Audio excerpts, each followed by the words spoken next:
And now, onto today's story. TikTok, the Chinese social media video app that's taking the world by storm.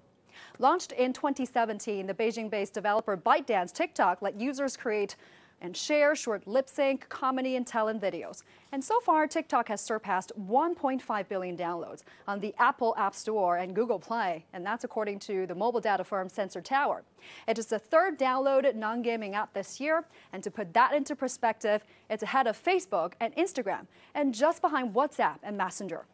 The main source of downloads, India, followed by China, and then the US. As of last year, the app was available in over 150 markets and 75 languages.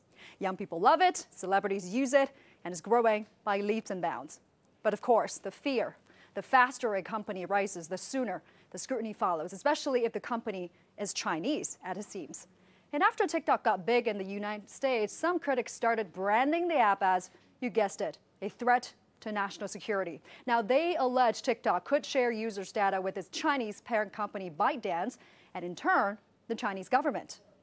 U.S. Senator Marco Rubio asked the Committee on Foreign Investment in the U.S. to open an investigation into TikTok on the grounds of national security, censorship, and anti-boycott compliance concerns.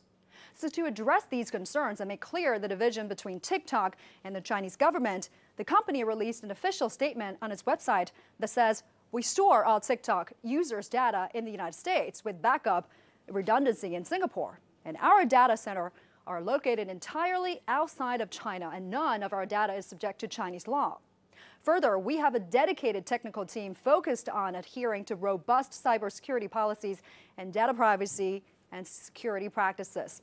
But despite the company's transparency, popularity, and clean track record, TikTok continues to attract controversy, as seems to be the case with many China-related stories in international media these days. Of course, fears, doubts, and concerns cloud some headlines on TikTok, but today, I'm going to take a new approach. Instead of busting headlines one by one, I will take a look at how 3 different news agencies have told TikTok's story this month. So first up, the BBC on November 7th published TikTok, Should We Trust the Chinese Media Social Media Video App? Here we see the same old fear-mongering style we've gotten used to by using "we" in the headline. The article immediately draws a line between us, the British people, the Western world, and them, presumably the Chinese app and the Chinese people in the entire country of China, which gives us a glimpse of how the BBC sees the world these days. Never mind the fact that TikTok isn't even available in the Chinese market. It's specifically designed for international markets. But if the article wants to stress the trust factor, as they have a right to, why not just phrase the headline like, "Can TikTok be trusted?" Or "Does TikTok pose a threat?" Why make it all about China? Then, the New York Times on November 18th published the article, "TikTok's chief is on a mission to prove it's not a menace." Now, I found this article refreshing. Instead of seeming to pit the world against a Chinese-owned app, this article presents a more comprehensive look at TikTok's story, leadership, and challenges. Not only does the journalist humanize the tech company by profiling its leader, Alex Drew, but it also does not segregate TikTok from the rest of the tech giants when it says, like almost everybody who runs a big tech company these days, Alex Drew, the head of the off-the-moment video app TikTok, is worried about an image problem. The article also does a good job of contextualizing where TikTok stands in the bigger picture of Chinese tech companies operating in the U.S. today. When it says Washington at this moment is suspicious of Chinese tech companies to a degree that can feel like paranoia, and that a lip-syncing app now finds itself in the same position shows the extent to which any Chinese advancement is seen in Washington as harmful to American interests. So maybe this isn't just an isolated case, but part of a larger movement that's specifically targeting Chinese companies. Well, it's worth an ask. By highlighting multiple perspectives, the journalist does a just job of exploring the complexities surrounding this issue. It's a good read if you want more in-depth look at the phenomenon rather than just to know if we can trust it or not. And now, our last article presents an intriguing angle. The Independent on November the 14th published a headline, "Instagram's new Reels feature is almost an exact copy of TikTok."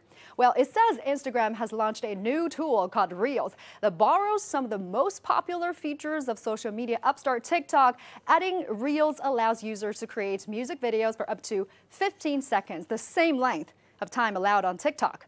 Much like the duet feature in TikTok, Reels also allows users to take audio from other users to use in their own videos. Borrow and almost an exact copy. Does it sound as if Facebook is so threatened by TikTok's success that it's actually stealing some of the app's features? Well, the article seems to think so, as it is the latest move by Facebook when it owns Instagram to compete its hugely popular Chinese rival that has gained more than 500 million users around the world since it launched in 2016. So, when U.S. businesses' interests are also at stake here, a detail that seems to get lost amid all the noise over the app's supposed threat to national security. The article also notes that through the launch of Reels, industry experts say Instagram can capitalize on its already sizable user base and monetize the format in a way that TikTok is unable to. So when you think about it this way, TikTok sounds more like a victim of its own success. The point of all this? As with most stories in the news, TikTok's story is multidimensional. It's not just black and white or about us versus them. It's much more dynamic. We tried to bring you several pieces of the puzzle today, but we would love to hear your thoughts. So what do you think about today's article? Do you think the media does a good job of presenting China-related stories? Let me know what you think. Drop us a comment or send us your questions